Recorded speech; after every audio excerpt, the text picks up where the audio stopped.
তেল ছাড়া মাংস, এটা কি আদৌ সম্ভব?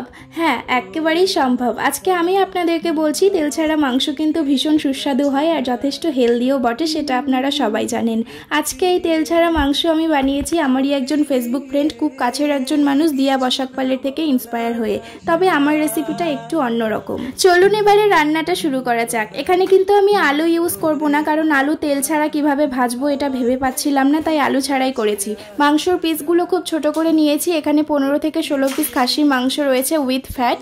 এটাকে কিন্তু নুন, হলুদ, আদা, জিরে, ধনে বাটা আর পেঁয়াজ আর রসুন কুচি দিয়ে খুব ভালোভাবে ম্যারিনেট করে নিয়ে আমি কড়াইতে দিয়ে দিলাম। কড়াইতে কিন্তু আঁচটা পরে জ্বালিয়েছি মশলা ধোয়া বাটির সামান্য জল দিয়ে। এবারে ঢাকা ওঠানো এরকম করে খুব ভালোভাবে কষিয়ে নিতে হবে। সমস্তটা কিন্তু তেল ছাড়া।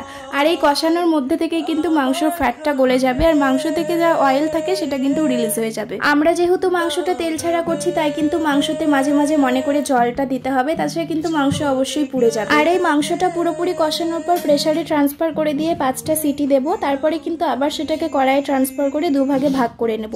এখানে দুভাগে ভাগ করছি কারণ আপনারা দেখতেই পাচ্ছেন এটা কিন্তু টালে, এটা আমার মেয়ের জন্য।